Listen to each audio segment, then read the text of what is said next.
Entre a Terra e o Céu, de André Luiz, capítulo 35, Reerguimento Moral. Conforme o programa traçado, regressamos no dia seguinte, primeiramente no lar de Zulmira, cuja posição orgânica era mais aflitiva. A pobre senhora mostrava mais pálida, mais abatida. O médico a cercou de drogas valiosas, entretanto, a infortunada criatura se demorava em profunda exaustão. A Mário e Evelina se desvelavam preocupadas, mas a torturada mãezinha se deixava morrer. Diante da nossa apreensão manifesta, o ministro afirmou: aguardemos. Numa equipe, quase sempre, a melhora de um companheiro pode auxiliar a melhora do outro. A recuperação de Silva, ao que me parece, influenciará nossa amiga na defesa contra a morte. Então, na verdade, a Zulmira está entrando num processo suicida. Por quê? Ela está querendo morrer. E Clarencio diz que a melhora de um é a melhora do grupo. E aí eu lembro da frase: cada ser que se eleva, eleva o mundo. Como Zulmira e Silva estão ligados ao Amaro e ao Júlio, se um deles melhorar intuitivamente, o outro melhora. Não se demorou por muito tempo na intervenção magnética. Sem demora, procuramos o domicílio do enfermeiro, encontrando-o superexcitado quanto na véspera, mas abnegadamente assistido pelas freiras que persistiam dedicadas na oração. As religiosas desencarnadas nos acolheram com carinho, comunicando que o doente prosseguia em desespero. Clarencio, contudo, asseverou otimista que Mário passearia conosco e, após se entreter, ele voltaria melhor. Em seguida, se aproximou do enfermo e, tocando sua fronte com a mão, orou sem alarde. Como se recebesse preciosa transfusão de forças fluídicas, Silva se acalmou como por encanto. Se revelou mais calmo, apesar de entristecido. A expressão facial, que denunciava sua revolta interior, se transformou em seu semblante em dolorosa serenidade. Nosso orientador desenvolveu alguns passes de auxílio e notificou: Silva experimenta enorme necessidade de ouvir a palavra de Antonina, mas está hesitante. Ele se afirma intimamente envergonhado. Acredita ser responsável pela morte da criança e teme o contato com a nobreza espiritual de nossa irmã, apesar de se sentir arrastado para ela. Porém, buscaremos auxiliar a sua reaproximação. Acariciou a fronte do moço atormentado e acentuou: o desabafo descarregará sua atmosfera mental, favorecendo seu alívio e a recepção de elementos renovadores. Então, Clarencio está nos dizendo que o desabafo é fundamental. Por isso, o atendimento do psicólogo, o atendimento fraterno da casa espírita é tão importante, é tão necessário.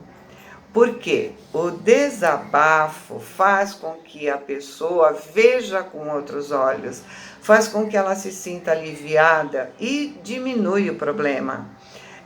Temos a tendência de aumentar o problema normalmente, né? Então, saindo do foco do problema, abrimos espaço para ouvir o outro. Em seguida, o instrutor abraçou, envolvendo-o em amorosa solicitude.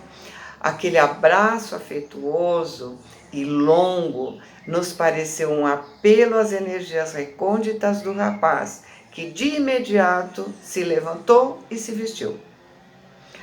Então, o abraço é uma reativação de chakras, nos renova física e espiritualmente.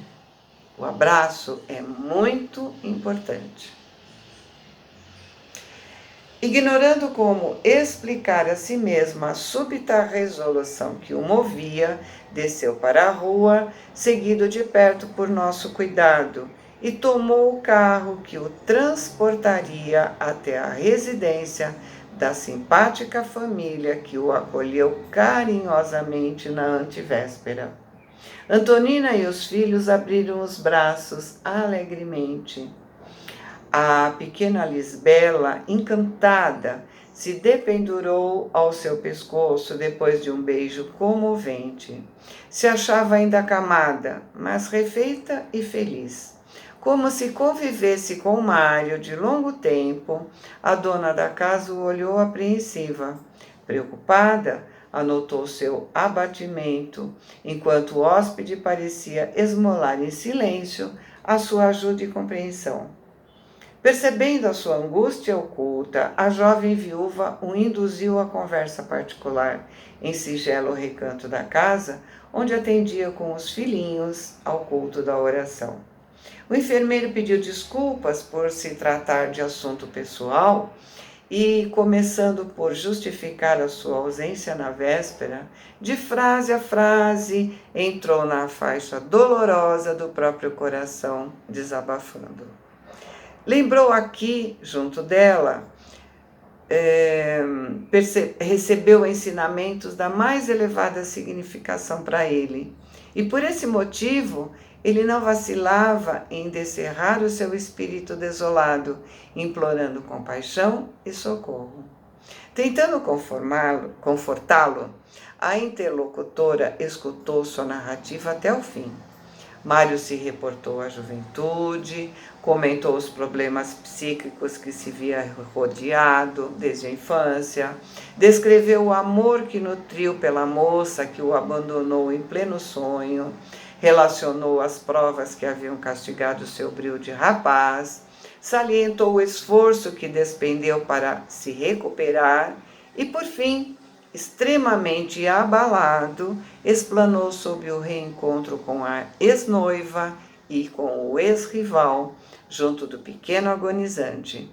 Se referiu ao ódio inexplicável que sentiu pelo anjinho moribundo, encareceu os benefícios do culto evangélico em sua alma incendiada de revolta e amargura, expondo sua convicção de haver contribuído para a morte da criancinha que detestou à primeira vista. Guardava a impressão de haver descido a tormentoso inferno moral. Antonina sentiu por ele a piedade amorosa com que as mães se dispõem ao erguimento espiritual dos filhos sofredores e pediu serenidade. Mas Silva, em pranto convulsivo, era um doente que reclamava mais ampla intervenção. Atraída irresistivelmente para ele, a nobre amiga deixou de sublinhar o tratamento com a palavra Senhor e, se fazendo mais íntima, observou carinhosa: Mário, quando caímos, é preciso que nos levantemos, a fim de que o carro da vida, em seu movimento incessante, não nos esmague. Nos conhecemos há 2 dias. No entanto, sinto que profundo laço de fraternidade nos reúne. Não acredito que estejamos aqui juntos, obedecendo a simples acaso. De certo, as forças que dirigem a nossa existência nos impelem aos testemunhos afetivos dessa hora. Enxugue as lágrimas para que possamos ver o caminho. Apreendendo o seu drama de homem rudemente provado na forja da vida. Entretanto, se posso pedir alguma coisa, pediria bom ânimo. E olhando-o com mais doçura, prosseguiu, depois de leve pausa: eu também tenho lutado muito, lutado e sofrido. Me casei por amor e me vi quer dizer, e vi sem esperanças, sem melhores esperanças. Meu marido, antes de encontrar a morte, nos relegou à dolorosa penúria. Quando mais intensa era a nossa agonia doméstica, vi um filhinho morrer ao toque das aflitivas provações que nos flagelaram a casa. Mas, graças a Deus, reconheço que seríamos apenas ignorância e miséria sem o auxílio da dor. O sofrimento é uma espécie de fogo invisível plasmando o nosso caráter. Não se deixe abater assim. Você está moço e as suas realizações no mundo podem ser as mais elevadas. E o rapaz, soluçando, desacorçoado, disse: mas estou certo de que sou um assassino. E Antonina exclamou com mais ternura na voz: quem poderia confirmar? É indispensável, recordemos que, atento à profissão, você atendeu a um menino completamente entregue ao domínio do Krupp. O pequenino Júlio, à sua chegada, já estaria ofegante sob as asas da morte. Mas e a impressão? E o remorso? Me sinto derrotado, aflito, tenho medo de mim mesmo.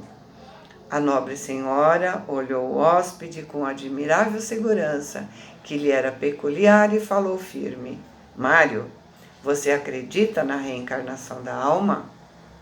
E porque o interlocutor a contemplasse com estranheza, continuou sem ouvir a sua resposta. Todos somos viajantes no grande caminho da eternidade. O corpo de carne é uma oficina em que nossa alma trabalha, tecendo os fios do próprio destino. Estamos chegando de longe a reviver dos séculos mortos, como as plantas a renascerem do solo profundo.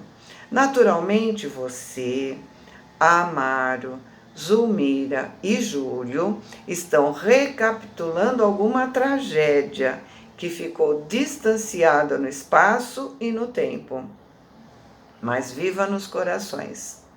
E mediante o carinho de sua confissão espontânea, não duvido da minha participação em algum lance da luta que motivou os acontecimentos da atualidade.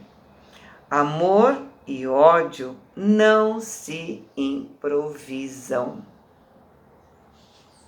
Amor e ódio não se improvisam. Resultam de nossas construções espirituais nos milênios. Provavelmente, alguma responsabilidade me compete nos serviços em cuja execução você se comprometeu.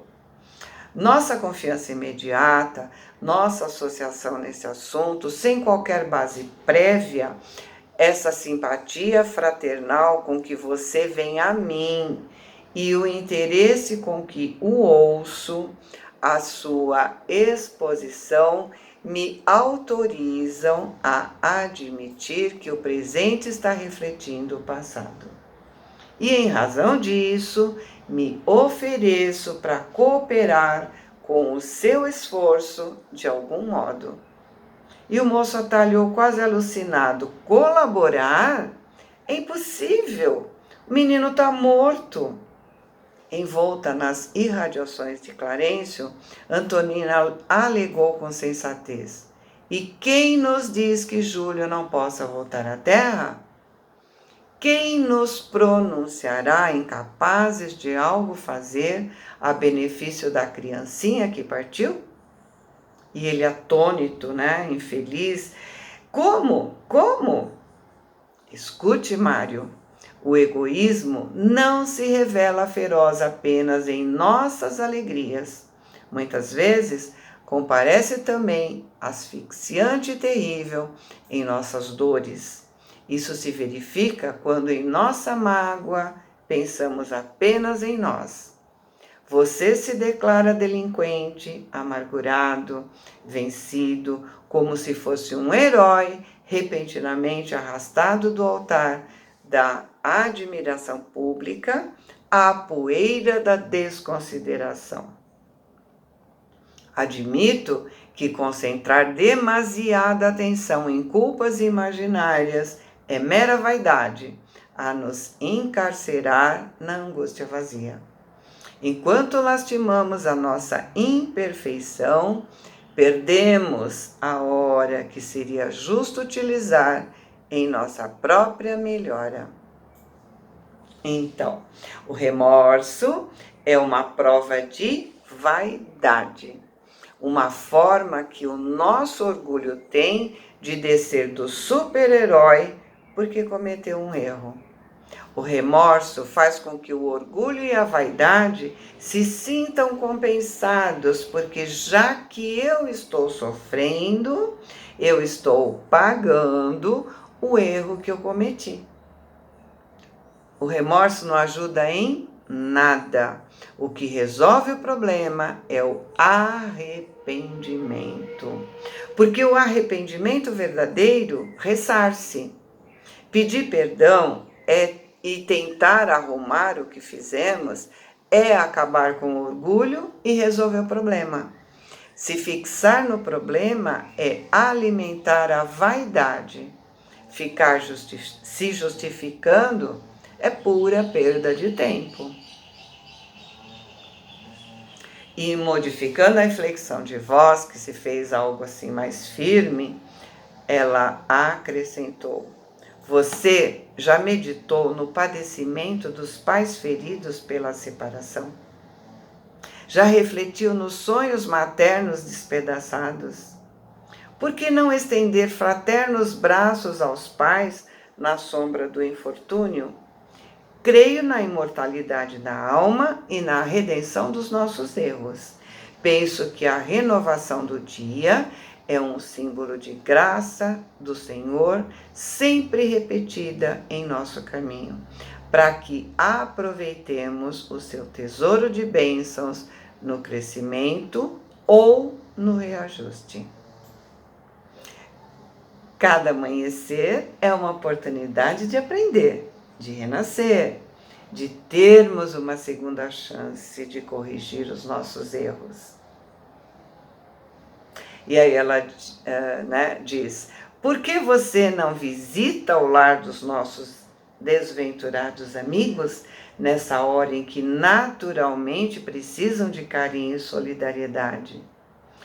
É possível que a divina bondade esteja reservando ali algum serviço para que o seu propósito de elevação aconteça. Quem sabe? A volta de julho pode se efetuar. Porém, para isso, será necessário reerguer o ânimo materno. Ou seja, é preciso amparar essa família.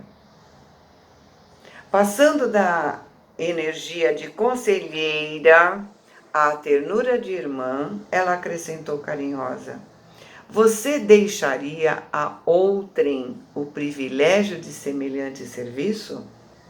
E o rapaz, chorando, lamentou: não tenho coragem. Não, Mário. Em ocasiões dessas, não é coragem que nos falta, e sim humildade.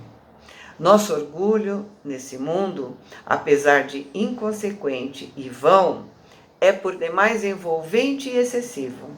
Não sabemos liberar a personalidade segregada no visco do nosso exagerado amor próprio. Em suma, aprisionamos o coração na escura fortaleza da vaidade e não sabemos ceder. Apegando-se ao socorro moral que lhe era lançado, o enfermeiro suplicou pesaroso: Antonina, creio em sua amizade e na elevada compreensão que flui de suas palavras. Me ajuda. Não vim aqui senão pedir auxílio e discernimento. Então, com o auxílio de Antonina, ele pôde perceber que ele estava sendo egoísta, estava pensando só em si. Em momento algum ele parou para pensar no sofrimento da família do Júlio, no que ele poderia ajudar. Isso é caridade. Caridade é quando doamos de nós mesmos, quando ouvimos sinceramente o outro, quando acolhemos o outro, quando nos colocamos no lugar do outro para saber o tamanho da sua dor e o abraçamos. Exponha o que devo fazer. Me dê um plano. Me perdoa a intimidade. Tenho sido um homem sem fé. Não tenho autoridades ou amigos para quem apelar.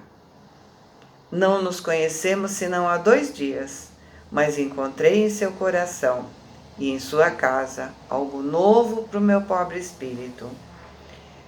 Me suporte e ampare, por amor de Deus, em cuja providência você crê com tanta sinceridade. A jovem viúva, sentindo-se verdadeiramente irmã dele, acariciou suas mãos como se fossem velhos conhecidos.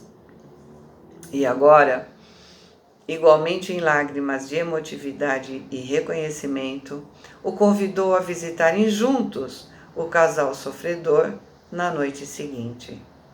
Confiaria Henrique e Lisbela aos cuidados de uma parenta e seguiriam para a residência de Amaro em companhia de Haroldo. Desejava auxiliá-lo, a ele, Mário, na justa recuperação, e para esse fim estimaria acompanhá-lo de maneira a ser mais útil. O moço aceitou a gentileza exultante. Estava convencido de que ao lado de Antonina encontraria uma solução. Um sorriso de reconforto assomou aos seus lábios, e foi assim que deixamos o enfermeiro atormentado sob a eclosão de nova e abençoada esperança. E assim ele termina mais um capítulo. Fiquem com Deus. Boa semana. Amo vocês.